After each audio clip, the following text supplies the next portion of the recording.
महात्मा बुद्ध के पास बहुत से लोग आ रहे थे जिनके पास एक तरह की समस्या थी कि उनके बेटे उम्र से पहले ही बूढ़े दिख रहे हैं। उनके बाल सफ़ेद हो चुके हैं या बाल झड़ गए हैं या पेट निकल गया है। शरीर अस्वस्थ है। 20 की उम्र में वो 42 के दिख रहे हैं। बुद्ध ने तय किया कि वो उस राज्य के राजा के पास जाएंगे और कुछ ऐसा करेंगे जिससे ये समस्या दूर हो जाए।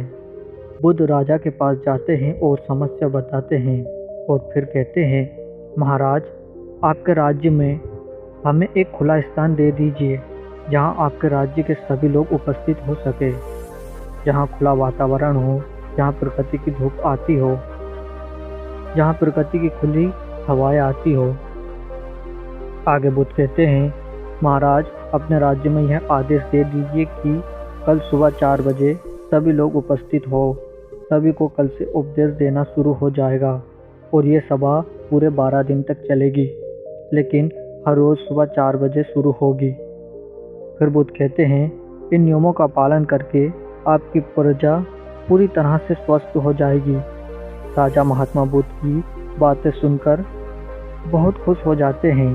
सिर्फ 12 दिनों में मेरी सारी प्रजा स्वस्थ हो जाएगी। राजा ने महात्मा बुद्ध के कहे अनुसार अपने राज्य को आदेश दे दिया कि सभी लोग महात्मा बुद्ध की सभा में सुबह 4 बजे उपस्थित होंगे। जो उपस्थित नहीं हुआ उसे दंडित किया जाएगा। राजा के पास बहुत अच्छी अच्छी जगह थी।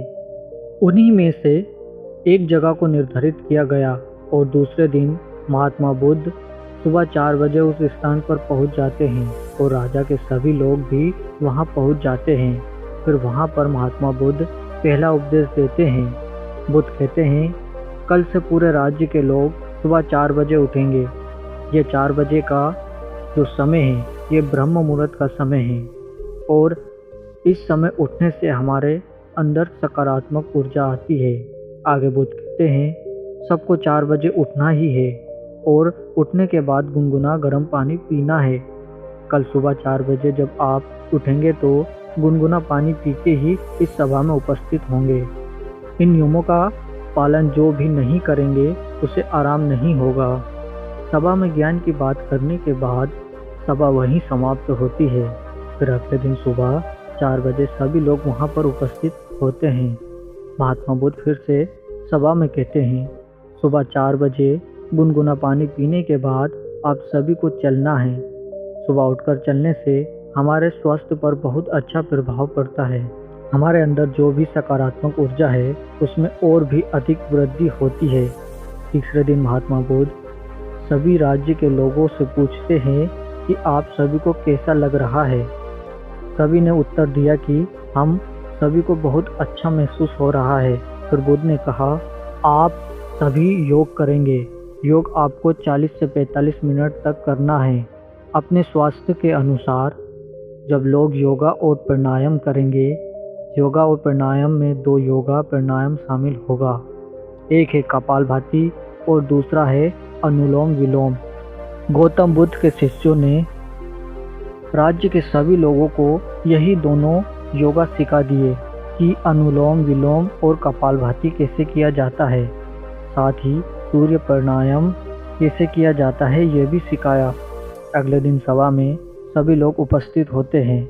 महात्मा बुद्ध कहते हैं, अगला काम है जो सब लोग करेंगे।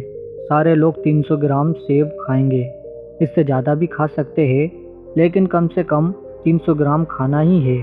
फिर महात्मा बुद्ध कहते हैं, सेब खाने के बाद आपको दोपहर में भोजन करना है।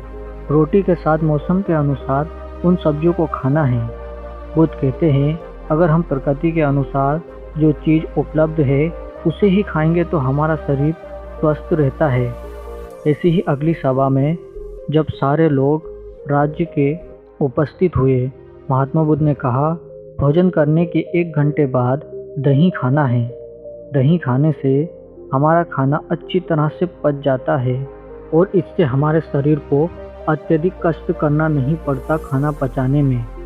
इसके बाद महात्मा बुद्ध अगली सभा में कहते हैं कि जब हम खाना खाएं उस वक्त हमें पानी बिल्कुल नहीं पीना चाहिए।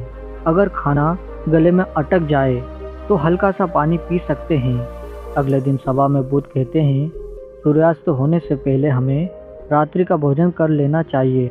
इस तरह से भोजन करने से रात को सोने से पहले भोजन अच्छे से पच जाता है और जब आप सोते हैं आपके शरीर को बीमारियों से लड़ने की शक्ति मिलती है और इन्हीं बीमारियों से आपका शरीर आपको स्वस्थ रखता है, आपके मन को प्रसन्न रखता है।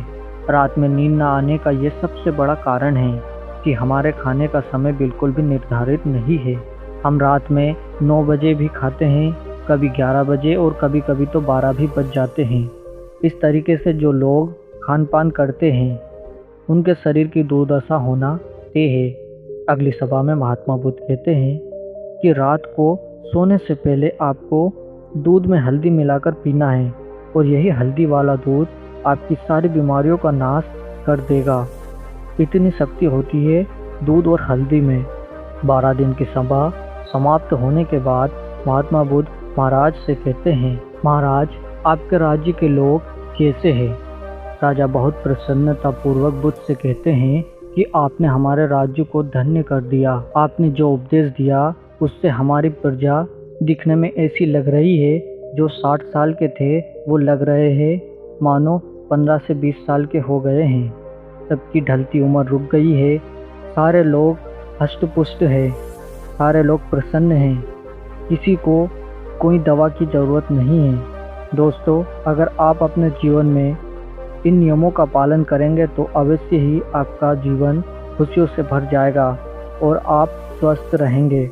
उम्मीद करता हूँ आपको ये वीडियो अच्छी लगी हो।